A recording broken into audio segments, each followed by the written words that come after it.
जय हिंद बहने, जय हिंद। आज भी एक वीडियो बनाकर डाल रही हूँ। यदि अच्छा लगे तो कमेंट बॉक्स में बताइएगा, और ऐसी कोई बातें दिल को छू जाए तो अपनी ज़िंदगी में उतारने का कोशिश कीजिए। देखिए, हर इंसान एक जैसा ही भगवान की कृपा पाते हैं, पर किसी किसी ने लाख मुसीबत आने पर भी वो ज़िंदगी भौतिक दृष्टि से ज़िंदगी में आगे बढ़ जाया करते हैं और परोपकार किया करते हैं, यानी अपने अलावा दूसरे को जो ज़रूरतमंद है उनको भी मदद किया करते हैं और आगे निकल जाते हैं। ऐसे में तो हर किसी को, अमीर हो या गरीब, चाहे आध्यात्मिक दृष्टि से अमीर हो या भौतिक दृष्टि से, सब किसी को ज़िंदगी का सीमा एक सीमित है, एक सीमा तक ही है, कुछ ही समय के लिए है। ये सच्चाई है कि हर किसी को एक न एक दिन यहाँ से जाना है, यहाँ से जाना है। तो जब तक हम हैं तब तक क्यों नहीं अपने आप को कोई ऐसा कीर्ति, ऐसा कर्म करके जाए जिससे इस संसार में हमेशा हमेशा के लिए याद रहे। जैसे पहले भी बहुत लोग ऐसे अमर हुए हैं, औरतें मर्द, और बीच में भी होते थे, अभी आज भी हो रहे हैं और आगे भी होते रहेंगे। तो क्यों नहीं उसमें हम अपना नाम लिखाएं। चले प्रयास करके उसमें नाम लिखाएंगे, और जितना बन पड़ेगा, जब तक हमारी ज़िंदगी की अंतिम समय नहीं आ जाती तब तक वैसा कर्म करते रहेंगे और आगे बढ़ते ही रहेंगे। देखिए, जो कोई भी हैं, अच्छे कर्म करने वाले, बुरे कर्म करने वाले, सबको भगवान मदद करते हैं। जो जिसको जिसमें इच्छा है, रुचि है, उसमें भगवान ज़रूर मदद करते हैं। लेकिन गलत का परिणाम गलत होता है और सही का परिणाम सही ही होता है। जैसे देखिए, हम कहीं गलत कर्म करते हैं, जैसे किसी को सताते हैं, किसी को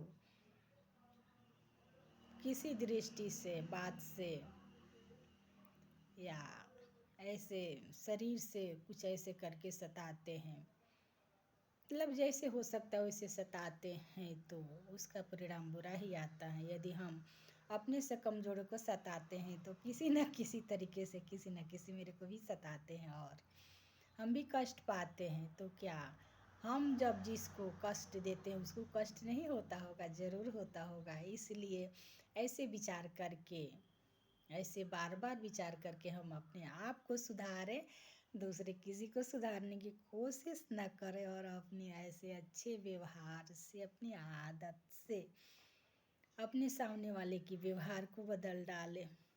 क्योंकि दूसरे के व्यवहार को, दूसरे की आदत को हम बदल नहीं सकते हैं, पर उनको बार बार याद दिलाकर शायद थोड़ा परिवर्तन ला सकते हैं। और यदि नहीं माने तो उनको छोड़ दें, अपने कर्म पे ही फोकस करें और अपने आप को आगे बढ़ाएं, उनको छोड़ ही दे। चाहे अपने परिवार में हो कोई, या अपने रिश्तेदार में हो, या अपने, क्या बताएं उसको, अपने नज़दीक आजू बाजू हैं उनको उनको या उनकी, जो भी हैं, उनको समझाते रहे, बार बार प्रयास करते रहे, और नहीं समझे तो फिर छोड़ दें।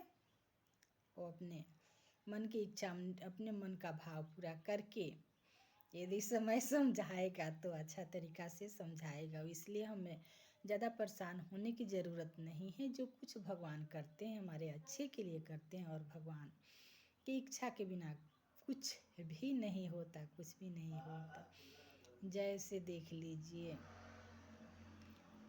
हिरण्य, अभी होली होली आने वाले हैं, इसलिए होली की विषय पे ही कुछ कह दिया करती हूँ। अभी देखिए, प्रहलाद के पिताजी हिरण्यकशिपु राजा थे, अपने आप को राजा तो थे, बलवान भी थे। कैसी कैसी तपस्या करके इतना बल प्राप्त किए थे, वरदान प्राप्त किए थे, फिर भी भगवान के वरदान के आगे, भगवान के युक्ति के आगे, भगवान के नियम के आगे उनका भी हार हो गई। उनका भी हार हो गई। यदि वो सही, वो शक्ति तो उनके पास थी ही, वो शक्ति यदि किसी किसी अच्छे कर्म में लगाए होते तो शायद उनकी कीर्ति आज तक अमर रहती, आज तक अमर रहती। और उससे लोग सीखा करते, पर उनकी जीवनी से कोई सीखा नहीं करते हैं, बल्कि हाँ सीखते तो उससे भी हैं, पर गलत तरीके से उनको निकालने के विषय में सोचते, इसी आचरण को निकालने के विषय में सोचते हैं।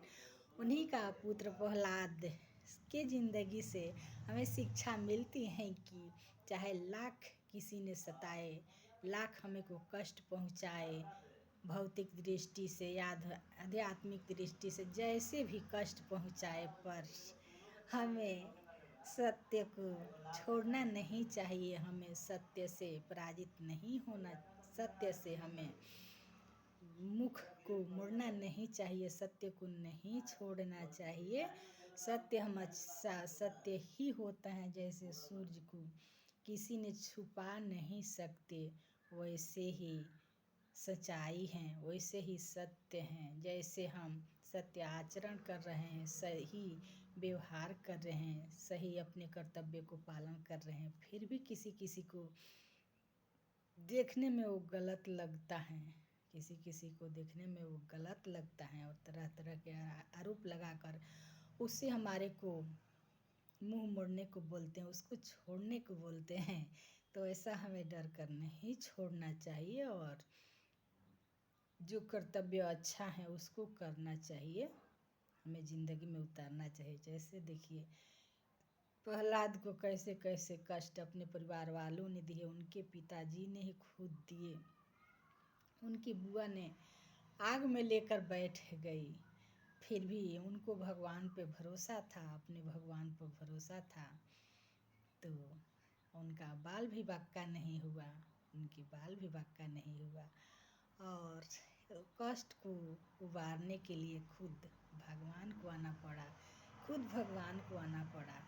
तो हम अपने सच्चाई पे रहेंगे तो ज़रूर हमारे भगवान भी आएंगे, हमारे भगवान भी मदद करेंगे यदि हमारा सोच विचार अच्छा है। तो ऐसे में तो सांसारिक रिश्ता संबंध या हमारे अपने स्वजन जिसको प्रियजन बोलते हैं, उनको तो पता नहीं है कि इनके भाव क्या हैं, इनके मन में क्या है। कितने तो ऐसे जानते हुए भी उनको अनदेखा कर देते हैं।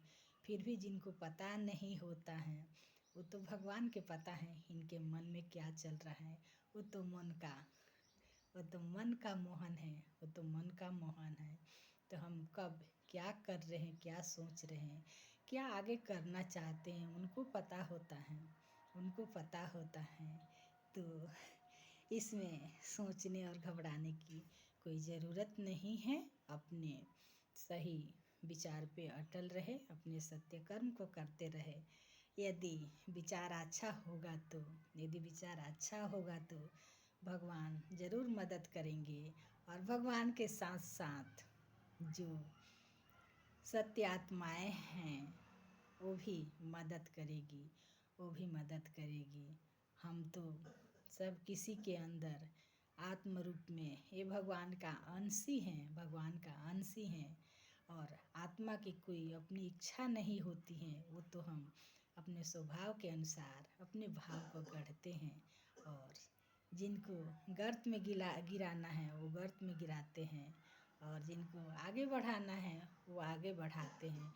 ये तो हमारा सोच पे निर्भर करते हैं, हमारा सोच पर निर्भर करते हैं।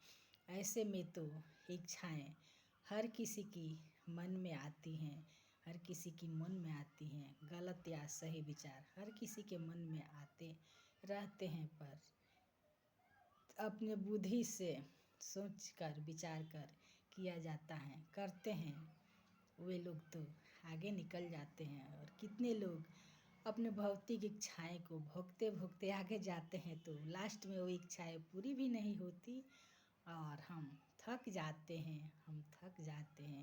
इसलिए जो सही इच्छाएं हैं उसी को भोगने की कोशिश की जाए, और जो गलत इच्छाएं हैं उसको त्यागने की कोशिश की जाए।